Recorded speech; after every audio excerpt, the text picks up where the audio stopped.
சென்னை ராயப்பேட்டையில் உள்ள அதிமுக தலைமை அலுவலகத்தில் கழக பொதுச் செயலர் எடப்பாடி கே பழனிசாமி தலைமையில் காணொலி காட்சி வாயிலாக மாவட்ட நிர்வாகிகள் ஆலோசனை கூட்டம். தலைமை கழக அலுவலகத்திற்கு வருகை தந்த அதிமுக பொதுச் செயலருக்கு முன்னாள் அமைச்சர் SP வேலுமணி புத்தகம் கொடுத்து வரவேற்பு. அதிமுக பொதுச் செயலர் தலைமையில் காணொலி காட்சி வாயிலாக நடைபெற்ற ஆலோசனை கூட்டத்தில் தமிழகம் முழுவதும் இருந்து முன்னாள் அமைச்சர்கள் தங்கமணி, CV சண்முகம் உள்ளிட்ட கழக நிர்வாகிகள் பங்கேற்பு. கழக அமைப்பு ரீதியான மாவட்ட நிர்வாகிகள் பங்கேற்பு.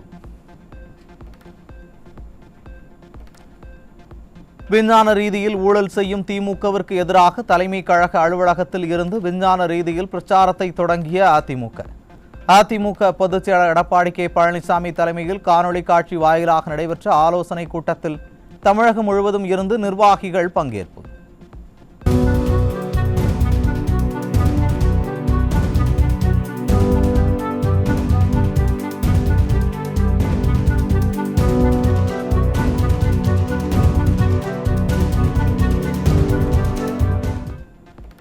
சென்னை ராயப்பேட்டையில் உள்ள அதிமுக தலைமை அலுவலகமான MGR மாளிகையில் கழக பொதுச் செயலர் தலைமையில் கழக நிர்வாகிகள் பங்கேற்ற காணொலி காட்சி வாயிலான ஆலோசனை கூட்டம். கூட்டத்தில் கலந்து கொண்ட கழக நிர்வாகிகள் அனைவருக்கும் கழக பொதுச் செயலர் எடப்பாடி கே பழனிசாமி நெஞ்சார்ந்த நன்றி. தினந்தோறும் செய்தித்தாளை புரட்டி பார்த்தாலே கஞ்சா பிடிபட்டது, பாலியல் வன்கொடுமை நடந்த செய்திகள்தான் வருகிறது. மக்களை பற்றி ஸ்டாலின் ஆட்சிக்கு துளியும் சிந்தனை இல்லை. விழுப்புரம் மாவட்டம் திண்டிவனம் அருகே புரட்சி தலைவி அம்மாவின் 77வது பிறந்தநாளையொட்டி நடைபெற்ற நலத்திட்ட உதவிகள் வழங்கும் விழாவில் பங்கேற்ற முன்னாள் அமைச்சரும் அதிமுக மாநிலங்களவை உறுப்பினருமான CV சண்முகம் கடும் விமர்சனம்.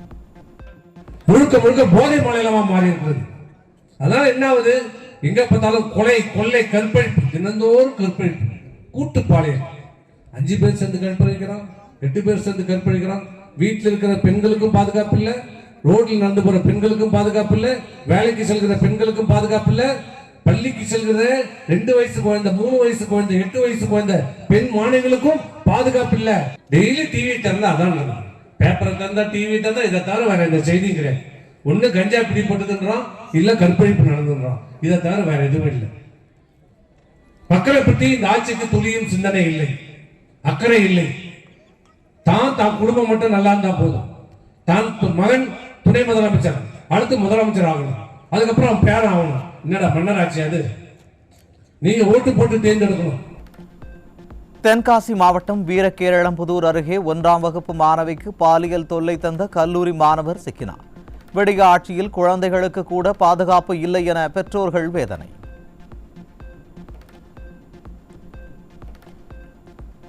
விருதுநகர் மாவட்டம் சிவகாசியில் 5ஆம் வகுப்பு மாணவிக்கு பாலியல் தொல்லை கொடுத்த 60 வயது முதியவர் சிக்கினார். டாடி சன் அரசு குழந்தைகள், பெண்களுக்கு பாதுகாப்பை உறுதி செய்ய தவறிவிட்டதாக மக்கள் குற்றச்சாட்டு. சேலம் மாவட்டம் ஏற்காட்டில் 17 வயது சிறுமியை திருமணம் செய்த 38 வயது நபர் போக்சோவில் சிக்கினார். குழந்தை திருமணத்தை தடுக்க வேண்டிய சமூக நலத்துறை அமைச்சர் கீதா ஜீவன் எங்கே என மக்கள் கேள்வி. சென்னையில் பெண்ணிடம் தகாத முறையில் நடந்து கொண்டு பாலியல் சீண்டலில் ஈடுபட்ட நபர் பிடிபட்டார். திமுக ஆட்சியில் பெண்கள் வெளியில் சொல்லவே அச்சப்படும் நிலை உள்ளதாக பெற்றோர்கள் வேதனை. நாகை மாவட்டம் வேளாங்கண்ணியில் காதல் திருமணம் செய்த கர்நாடக இளைஞர் நண்பர்களால் அடித்து கொலை. வெளி மாநிலத்தைச் சேர்ந்த நபர்கள் பிரபலமான சுற்றுலா தளத்தில் துணிச்சலுடன் கொலை செய்யும் அளவிற்கு காவல்துறையின் கண்காணிப்பு இருக்கிறது என மக்கள் விமர்சனம்.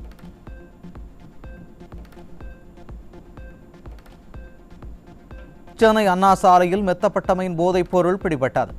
தமிழகமெங்கும் போதைப் பொருள் புழக்கம் அதிகரித்து வரும் நிலையில் அவற்றை திமுக அரசு தடுக்க தவறியுள்ளதாக பொதுமக்கள் குற்றச்சாட்டு.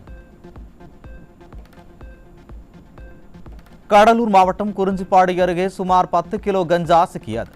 தமிழகத்தில் பட்டி தொட்டி எங்கும் கஞ்சா புழக்கம் இருப்பதால் சட்டம் ஒழுங்கு சீரழிந்திருப்பதாக மக்கள் வேதனை.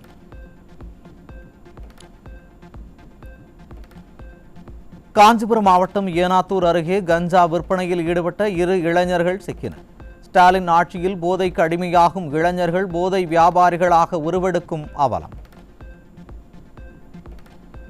தலைநகர் சென்னையில் மெத்தப்பட்டமையின் போதைப் பொருள் விற்பனை நாளுக்கு நாள் அதிகரித்து வரும் நிலையில் கடந்த 2 நாட்களில் 14 பேர் சிக்கியுள்ளனர். கிராம் கணக்கில் போதைப் பொருளை பிடிக்கும் ஸ்டாலின் அரசின் ஏவல் துறையால் டன் கணக்கில் கடத்துபவர்களையும் மொத்த வியாபாரிகளையும் ஏன் பிடிக்க முடியவில்லை என மக்கள் கேள்வி. திருச்சி மாவட்டம் அரியமங்கலத்தில் 421 கிலோ குட்கா பொருட்கள் சிக்கியது. குட்கா புழக்கத்தை தடுக்க முடியாமல் ஸ்டாலின் அரசின் ஏவல் துறை திணறுவதாக மக்கள் விமர்சனம். காஞ்சிபுரம் மாவட்டம் ஸ்ரீபெரும்புதூர் சிப்காட் பகுதியில் போதைப் பொருட்கள் சிக்கியது. திமுக ஆட்சியில் அதிகரித்து வரும் போதைப் பொருட்களை கட்டுப்படுத்த முடியாமல் காவல்துறை திணறி வருவதாக மக்கள் குற்றச்சாட்டு. சென்னை அருகே மறைத்து வைக்கப்பட்டிருந்த 110 கிலோ கஞ்சா பறிமுதல். திமுக ஆட்சியில் தமிழகம் போதைப் பொருட்களின் குடோனாக மாறி வருவதாக மக்கள் குற்றச்சாட்டு. தூத்துக்குடி மாவட்டம் வெள்ளப்பட்டி கடற்கரையில் 60 லட்சம் ரூபாய் மதிப்புள்ள தடை செய்யப்பட்ட போதைப் பொருட்கள் சிக்கியது. ஸ்டாலின் ஆட்சியில் கடத்தல் சம்பவங்கள் அதிகரித்திருப்பதாக மக்கள் வேதனை. கலால் வரி முறைகேடு தொடர்பாக டாஸ்மாக் அலுவலகம் மற்றும் மதுபான ஆலை அலுவலகங்களில் நடைபெற்று வந்த அமலாக்கத்துறை சோதனை நிறைவடைந்தது.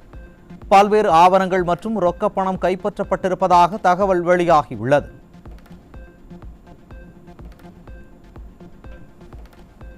குஜராத்தின் கூட்டுறவுத்துறை நிறுவனமான அமுல் தமிழ்நாட்டிற்குள் நுழைந்துவிட்டதை கூட தெரியாமல் கும்பகர்ண தூக்கத்தில் திராவிட மாடல். பாஜக உள்ளே வந்துடும், பாஜக உள்ளே வந்துடும் என திராவிட மாடல் மக்களை ஏமாற்றி வருவதாக பால் உற்பத்தியாளர்கள் மற்றும் விற்பனையாளர்கள் வேதனை.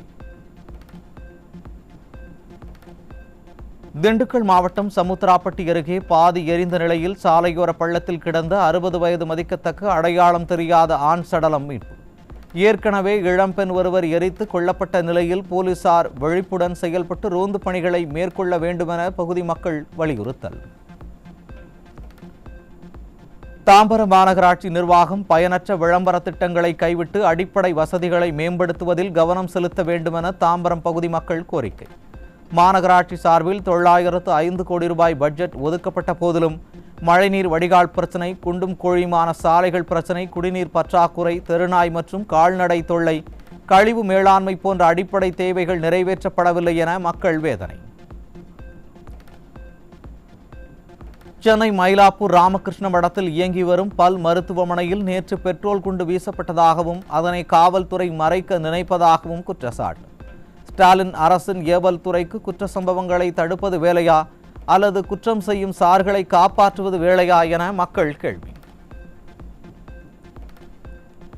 திமுக கூட்டணியில் விசிக தொடர் அவமானங்களை சந்தித்து வரும் நிலையில் அக்கட்சியின் மகளிர் அணி கூட்டத்தில் புலம்பிய திருமாவளவன், மற்றவர்கள் 100 மீட்டர் ஓடி பெறும் இடத்தை நாம் 10,000 மீட்டர் ஓடி பெற வேண்டியுள்ளது என பேசியது யாரை பற்றி? வாரிசு அடிப்படையில் 4 ஆண்டுகளுக்குள் துணை முதல்வரான உதயநிதியை பற்றியா என மக்கள் கேள்வி.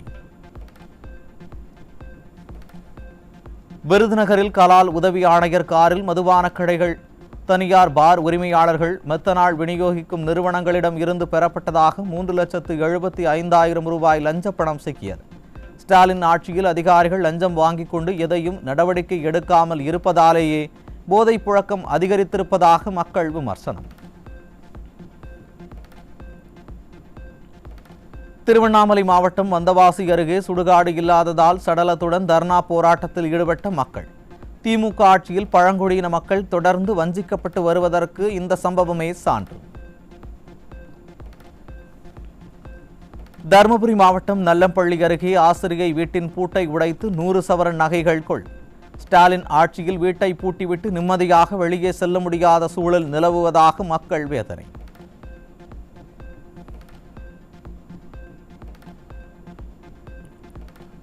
கன்னியாகுமரி மாவட்டம் நாகர்கோவிலில் உயிரை காவு வாங்கும் விதமாக உடைந்த கதவுடன் சென்ற அரசு பேருந்தின் வீடியோ காட்சிகள் வெளியானது.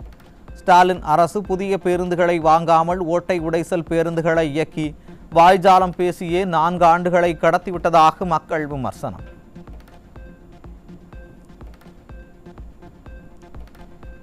மதுபான கொள்முதல் ஊழலில் பல கோடி ரூபாய் கருப்பு பணம் மோசடி நடந்திருப்பதாகவும் இடி சோதனையில் அமைச்சர் செந்தில் பாலாஜியின் தொடர்பு வெளிச்சத்திற்கு வந்துள்ளதாக தகவல். ஸ்டாலின் ஆட்சியில் அரசு நிறுவனங்களே சட்டவிரோதமாக மோசடியில் ஈடுபடுவதாக மக்கள் வேதனை. விருதுநகர் மாவட்டம் காரியாப்பட்டி அருகே விளைநிலத்தில் சாலை அமைக்க முயன்ற திராவிட மாடலை கண்டித்து விவசாயிகள் போராட்டம். அதிகாரிகளை முற்றுகையிட்டு போராடிய விவசாயிகளை ஈவு இரக்கமின்றி இழுத்துச் சென்று கைது செய்த ஸ்டாலின் அரசின் ஏவல் துறை. காஞ்சிபுரம் மற்றும் செங்கல்பட்டு மாவட்டங்களில் எம்சாண்டு உள்ளிட்ட கட்டுமான பொருட்களின் விலை 30% வரை உயர்ந்ததால் தலைநகர் சென்னையில் கட்டுமான பணிகள் முடங்கும் அபாயம். திமுக ஆட்சிக்கு வந்தது முதல் கட்டுமான பொருட்களின் விலை உயர்வால் ஏழை எளியோரின் வீடு கட்டும் கனவு கனவாகவே உள்ளது என மக்கள் ஆதங்கம். சென்னையில் ரேஷன் கடைகளில் இருந்து பெறப்பட்ட நல்ல சாக்கு பைகளை கிழிந்த பைகள் என கூறி தனியாருக்கு விற்பனை செய்து ஊழல் நடைபெற்றுள்ளதாக தகவல். அன்று கருணாநிதி சாக்கு பைக்குள் இருந்த சர்க்கரையை எறும்பு தின்றது என கதை சொன்னார். இன்று அவரது மகன் ஆட்சியில் சாக்கு பையை கூட விற்று விழுங்குகிறார்கள் என மக்கள் விமர்சனம். சென்னையில் மின்சார ரயில் சேவை ரத்து செய்யப்பட்டதால் தாம்பரம் பேருந்து நிலையத்தில் அலைமோதிய பயணிகள் கூட்டம்.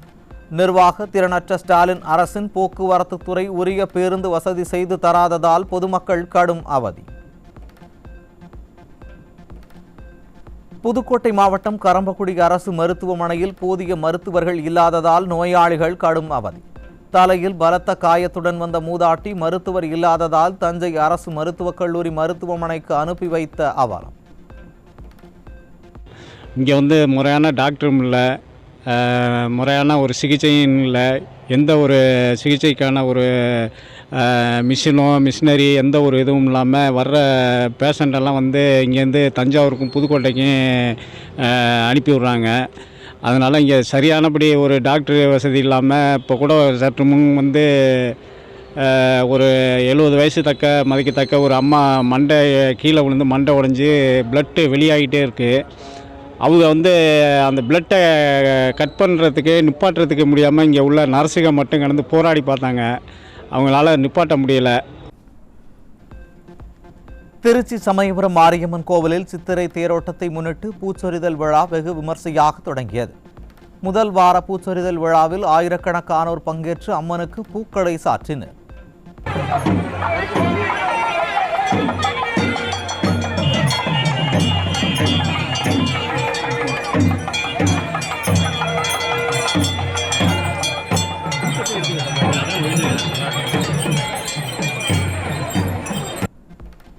வரும் 11ஆம் தேதி தமிழகத்தில் 4 மாவட்டங்களில் கனமுதல் மிக கனமழை பெய்யக்கூடும். சென்னை வானிலை ஆய்வு மையம் அறிவிப்பு.